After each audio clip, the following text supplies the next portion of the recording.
मांग की कीमत लोच की श्रेणियाँ।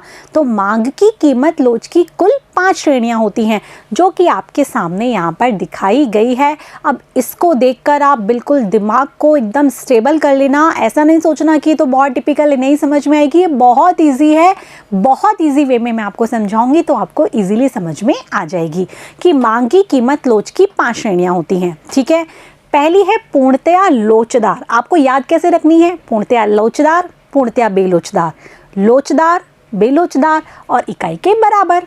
हो गई ना 5 श्रेणियाँ। एक तो हो गई पूर्णतया लोचदार अर्थात अनंत, ईडी बराबर क्या हो गई? अनंत। उसके बाद है लोचदार अर्थात इकाई से अधिक। मैंने आपको बताया था ना कि इकाई से अधिक अर्थात 1 से अधिक होती है तो लोचदार और 1 से कम होती है तो बेलोचदार। तो लोचदार और बेलोचदार तो आपके सामने क्लियर है। इसके बाद है इकाई के बराबर अर्थात 1 के बराबर। ठीक है, इसके बाद है बेलोचदार, इकाई से कम। ठीक है, और फिर पूर्णतया बेलोचदार अर्थात 0। पूर्णतया बेलोचदार अर्थात 0। तो इसका हम लेवल बता देते हैं कि पहले होगी अनंत, इकाई से अधिक, इकाई के बराबर, इकाई से कम और 0। इसको हम इस तरीके से भी बोल सकते हैं, पूर्णतया लोचदार, लोचदार, इकाई के बराबर, बेलोचदार और पूर्णतया बेलोचदार। तो आप इसको इसी क्रम में याद कर लेंगे। अब हम इसको 1 बाय 1 देखेंगे कि क्या होता है पूर्णतया लोचदार, पूर्णतया बेलोचदार। तो आइए देखते हैं।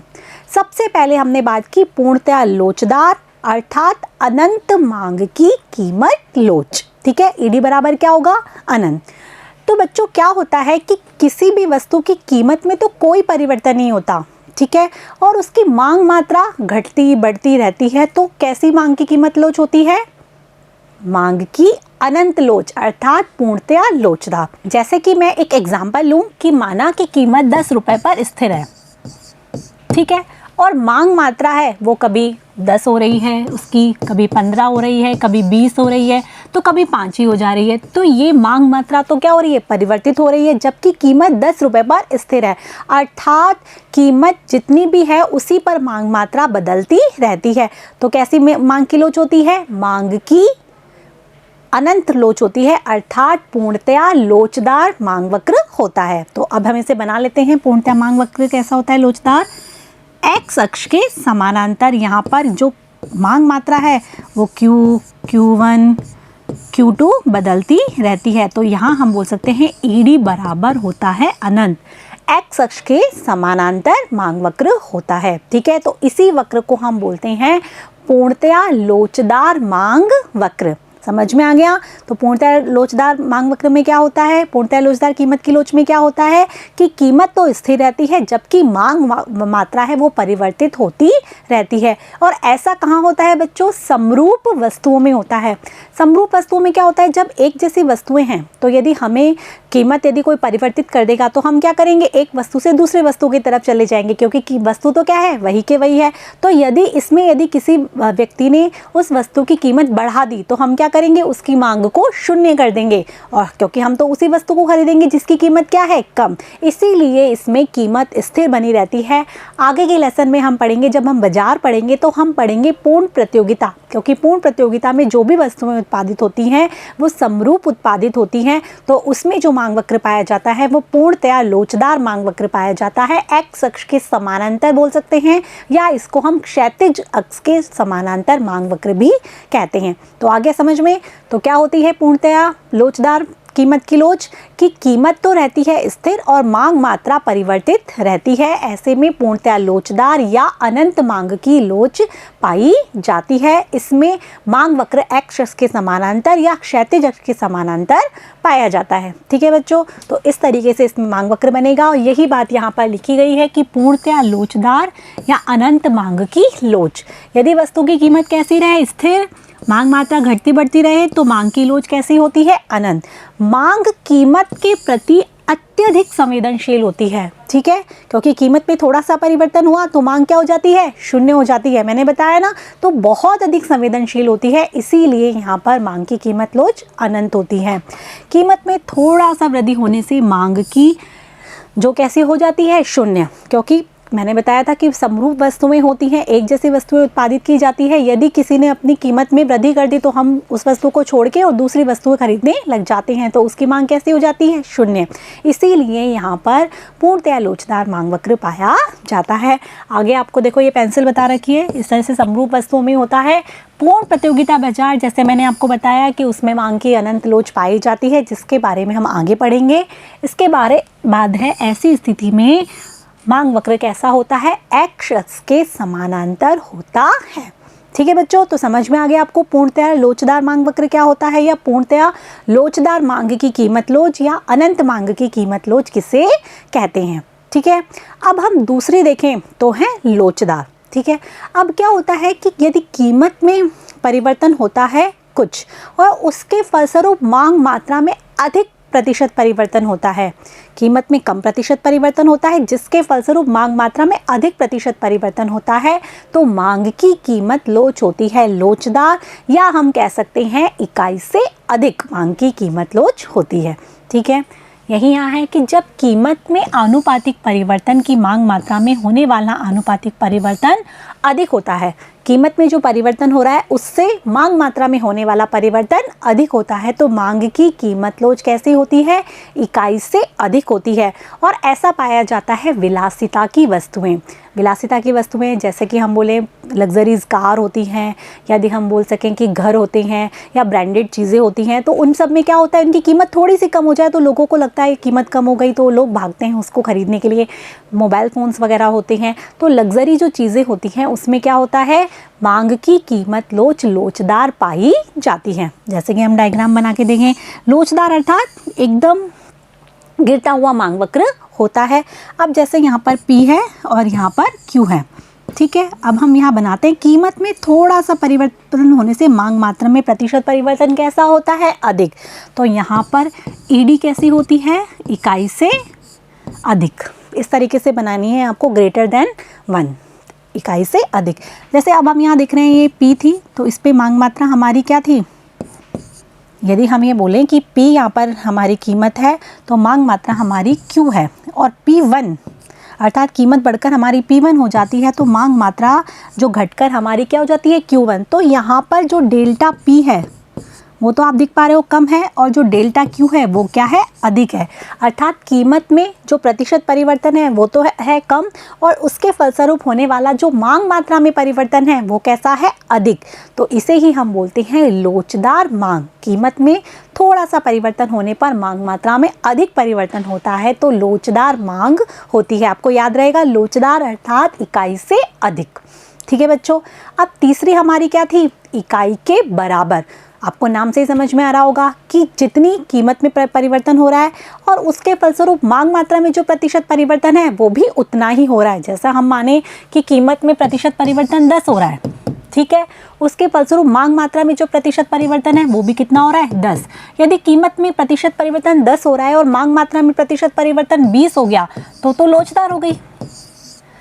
ठीक है बच्चों, और जब कीमत में प्रतिशत परिवर्तन 10 है और मांग मात्रा में प्रतिशत परिवर्तन भी कितना है? 10, तो वो कैसी हो गई? इकाई के बराबर। अर्थात जितना कीमत में परिवर्तन होता है उतना ही मांग मात्रा में परिवर्तन होता है, उसे हम बोलते हैं इकाई के बराबर मांग लोच। और ऐसी लोच किस में पाई जाती है? आरामदायक वस्तुओं में। आरामदायक जैसे कि जो हम घर में काम में लेते हैं, रेफ्रिजरेटर है, पंखे हैं, कूलर है, ये तो हमारी ज़रूरी वस्तुएँ होती हैं। आवश्यक वस्तुएँ तो नहीं बोलेंगे, लेकिन इनको आरामदायक वस्तुएँ बोलेंगे जो कि हमें आराम प्रदान करती है। इनकी कीमत में थोड़ी सी कमी होगी तो इनकी मांग मात्रा में उतनी ही वृद्धि हो जाएगी। यदि कीमत में वृद्धि होगी तो मांग मात्रा में उतनी ही कमी हो जाएगी। ठीक है बच्चों, तो वो होती है इकाई के बराबर एक एक लोच भी इसको हम बोल सकते हैं।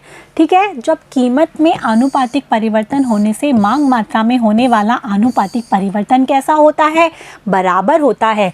इकाई के बराबर लोच, ED बराबर 1। ठीक है, दोनों बराबर होते हैं। अब इसके अंदर जो बच्चों मांग वक्र जो पाया जाता है वो पाया जाता है आयताकार अति परवलय वक्र।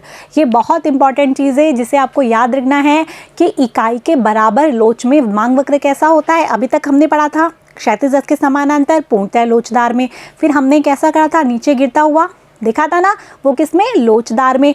अब इकाई के बराबर में कैसा पाया जाता है? आयताकार अति परवलय। इसे हम इंग्लिश में बोलते हैं रेक्टेंगल हाइपरबोला। ठीक है, रेक्टेंगुलर हाइपरबोला आयताकार अतिपरवलय होता है जिसके सब बिंदुओं पर मांग की लोच बराबर होती है। इसके जो सब बिंदु होते हैं आयताकार अतिपरवलय वक्र, रेक्टेंगुलर हाइपरबोला वक्र, उसके सब बिंदु पर मांग की लोच किसके बराबर होती है? इकाई के बराबर। तो आपको याद रहेगा इकाई के बराबर लोच अर्थात कैसा वक्र पाया जाता है? आयताकार अतिपरवलय, रेक्टेंगुलर हाइपरबोला और उसके सब बिंदुओं पर मांग की लोच कैसी होती है? इकाई के बराबर। अब हम इसको बना के देख लेते हैं। यहाँ पर इस तरीके की आकृति का होता है हमारा डिमांड कर्व डी, जिसे हम बोलते हैं आयताकार अतिपरवलय। हमने क्या कहा? जितना प्रतिशत परिवर्तन कीमत में हो रहा है उतना ही प्रतिशत परिवर्तन किस में होता है? मांग मात्रा में। जैसे हमने मान ली हमारी कीमत यहाँ पर है P, तो हमारी यहाँ मांग मात्रा कितनी है? Q। यदि ये हो जाती है घटकर P1 तो मांग मात्रा हो जाती है Q1। तो अब हम यहाँ पर क्या देख रहे हैं? इसके जो भी बिंदु दिख रहे हैं उस पर सब पे मांग की कीमत लोच क्या हो गई? इकाई के बराबर। ED बराबर क्या होगी? 1। जो भी हम इसके बिंदु देखेंगे सब पर इकाई की लोच। और इसके नीचे जो भी क्षेत्र है उसके जो आयत है वो हमेशा समान रहेंगे। जैसे हमने बताया कि ये डेल्टा P हो गया कीमत में परिवर्तन, उसके फलस्वरूप जो हमारा मांग मात्रा में परिवर्तन है वो कितना हुआ? Delta Q। तो आप देख रहे हैं दोनों बराबर है। तो इस प्रकार से जो ये आयताकार अतिपरवलय वक्र होता है उसके नीचे जो भी क्षेत्र है अर्थात जो भी आयत बनते हैं उनका क्षेत्रफल कैसा होता है? समान। तो आपको आयताकार अतिपरवलय समझ में आया होगा कि इकाई के जो बराबर लोच होती है उसमें आयताकार अतिपरवलय वक्र बनता है और इसके जो भी मांग वक्र है उसके सभी बिंदुओं पर मांग की लोच कैसी होती है? इकाई के बराबर। और इसके नीचे बनने वाले सभी आयतों का क्षेत्रफल कैसा होता है? समान होता है। तो आपसे क्वेश्चन पूछेंगे कि आयताकार अतिपरवलय वक्र क्या होता है, तो आपको ये सारी बातें बतानी है, साथ में आपको ये वाला डायग्राम भी बनाना है। ठीक है बच्चों, यही बात है कि इसके नीचे आयताकार अतिपरवलय वक्र वह वक्र जिसके नीचे खींचे गए सभी आयतों का क्षेत्र समान होता है और आरामदायक वस्तु में मांग की कीमत लोच इकाई के बराबर होती है। तो ठीक है बच्चों, अब हमने जान लिया पूर्णतः लोचदार किसे कहते हैं, लोचदार कौन सी होती है और इकाई के बराबर क्या होती है। अब अगली जो मांग की कीमत लोच आती है वो आती है बेलोचदार। बेलोचदार क्या होती है कि कीमत में जितना परिवर्तन होता है उसके फलस्वरूप मांग में जो परिवर्तन होता है वो कम होता है। लोचदार में तो क्या होता है, कीमत में प्रतिशत परिवर्तन होने से मांग मात्रा में जो प्रतिशत परिवर्तन अधिक होता है, और बेलोचदार में इसका उल्टा हो जाता है, अर्थात कीमत में जो परिवर्तन हो रहा है उसके फलस्वरूप मांग मात्रा में जो परिवर्तन है वो कम होता है। जैसे हम माने कि यदि कीमत में 10% परिवर्तन हो रहा है तो मांग मात्रा में कितना हो रहा है? 5, अर्थात कीमत में होने वाले से मांग मात्रा में कम हो रहा है, तो वो कौन सी हो गई? बेलोचदार। ठीक है, जैसे कि हम एक डायग्राम खींच लेते हैं इसका। अभी हमने लोचदार में देखा तो हमने सीधी गिरती हुई रेखा देखी थी, थोड़ी सी गिरती हुई रेखा हुई थी, लेकिन इसमें बिल्कुल खड़ी रेखा बनेगी। किसमें? बेलोचदार मांग वक्र में। तो ये हमारा ईडी या डिमांड कर्व है यहाँ पर। अब हमने बताया कि कीमत में जो भी परिवर्तन होता है उसके फलस्वरूप मांग मात्रा में प्रतिशत परिवर्तन कैसा होता है? कम। अब यहाँ देख लो कीमत में प्रतिशत परिवर्तन तो क्या है? अधिक, और उसके फलस्वरूप मांग मात्रा में प्रतिशत परिवर्तन होता है कम, तो वो होती है बेलोचदार मांग। और बेलोचदार मांग किस में होती है? आवश्यक वस्तुओं में। आवश्यक वस्तुएं जैसे कि चीनी, गुड़ और जो भी हम सब्जियां वगैरह जो भी हम खरीदते हैं तो उसमें क्या होता है कि हमारे काम की चीज़ें होती हैं। यदि इसकी कीमत में परिवर्तन भी हो जाता है तो हमें तो ये काम ही आती है ना, तो हम इसकी मांग मात्रा में बहुत कम परिवर्तन कर पाते हैं। तो आवश्यक वस्तुओं के संदर्भ में कैसी होती है मांग की कीमत लोच? बेलोचदार होती है। आपको याद रहेगा ना, जब हम आगे जानेंगे कि वस्तुओं की प्रकृति के अनुसार मांग की कीमत लोच कैसी होती है, तो इसमें भी हम ये चीज़ पढ़ेंगे कि आवश्यक वस्तुओं में मांग की कीमत लोच कैसी होती है? बेलोचदार। और आरामदायक वस्तुओं में कैसी होती है? इकाई के बराबर। और विलासिता की वस्तुओं में कैसी होती है मांग की कीमत लोच? लोचदार। ठीक है, इसका कारण भी अब आपने जान लिया, क्योंकि इनकी कीमत में यदि परिवर्तन भी हो जाता है तो हम इसकी मांग मात्रा में बहुत कम परिवर्तन कर पाते हैं, इसीलिए आवश्यक वस्तुओं में मांग की कीमत लोच कैसी होती है? बेलोचदार। यही बात यहाँ है कि जब कीमत में आनुपातिक परिवर्तन होने से मांग मात्रा में होने वाला आनुपातिक परिवर्तन कम होता है तो मांग की कीमत लोच कैसी होती है? बेलोचदार। आवश्यक वस्तुओं में मांग की कीमत बेलोच होती है। तो ये हो गई हमारी 4 मांग की कीमत लोच की श्रेणियाँ। अब जो 5वीं मांग की कीमत लोच की श्रेणी है वो है पूर्णतया बेलोचदार। हमने पूर्णतया लोचदार में कैसा वक्र पढ़ा था? एक्स अक्ष के समानांतर। अब पूर्णतया बेलोचदार में कैसा होता है? वाई अक्ष के समानांतर, अर्थात हम कह सकते हैं लंबवत। कैसा होता है? लंबवत मांग वक्र होता है, क्योंकि यहाँ पर क्या होता है, कीमत तो परिवर्तित होती है लेकिन मांग मात्रा में कोई परिवर्तन नहीं हो पाता। P है, P1 है, P2 है, मांग मात्रा वही रहती है। इसका एक बहुत अच्छा उदाहरण है नमक, क्योंकि हम खाने में नमक जरूर काम में लेंगे ना। यदि इसकी कीमत परिवर्तित भी हो जाए तो भी हमें क्या करना होगा, नमक तो खाना ही होगा। नमक को तो हम बदल नहीं सकते, नमक तो हमारे काम की चीज़ है। तो इसीलिए इस वस्तु की कीमत में परिवर्तन होता है तो इनकी मांग मात्रा को हम घटा बढ़ा नहीं सकते, वो तो हमें लेना ही होगा। ठीक है, तो इसीलिए इसमें कैसा वक्र पाया जाता है, पूर्णतया बेलोचदार, या मांग की कीमत लोच कैसी होती है, शून्य। कैसी होती है, ईडी बराबर शून्य। ठीक है बच्चों, तो ये है मांग की कीमत लोच कैसी, पूर्णतया बेलोचदार। यही बात है कि जब कीमत में परिवर्तन से मांग पर कोई प्रभाव नहीं पड़ता तो मांग की लोच कैसे हो जाती है, शून्य हो जाती है। समझ में आ रहा है? उसमें क्या था, कीमत स्थिर थी और मांग मात्रा परिवर्तित थी, या मांग मात्रा स्थिर है और यहाँ कीमत परिवर्तित है, तो कैसी होगी मांग की कीमत लोच, शून्य होगी। इस स्थिति में मांग वक्र वाई अक्ष के समानांतर होता है, और इसका बहुत अच्छा उदाहरण नमक मैंने आपको बता ही दिया। तो ये थी पूर्णतया बेलोचदार मांग वक्र। ठीक है, तो आपको समझ में आ गया होगा कि पूर्णतया बेलोचदार क्या होती है, लोचदार क्या होती है, बेलोचदार क्या होती है, इकाई के बराबर क्या होती है, और पूर्णतया लोचदार क्या होती है। तो इस तरीके से मांग की कीमत लोच की 5 श्रेणियां हैं। पूर्णतया लोचदार या अनंत मांग की लोच, जिसमें कि मांग वक्र एक्स अक्ष के समानांतर होता है, ये पूर्ण प्रतियोगिता की स्थिति में होता है और समरूप वस्तुओं में ऐसा मांग वक्र पाया जाता है। दूसरी मांग की कीमत लोच की श्रेणी हमने पढ़ी लोचदार, जिसमें कीमत में प्रतिशत परिवर्तन होने से मांग मात्रा में प्रतिशत परिवर्तन कीमत की तुलना में अधिक होता है, और विलासिता की वस्तुओं में इस प्रकार की मांग की कीमत लोच पाई जाती है इकाई से अधिक। तीसरा हमने पढ़ा इकाई के बराबर, जिसमें कि आयताकार अतिपरवलय वक्र होता है, जिसके सभी बिंदुओं पर मांग की लोच इकाई के बराबर होती है।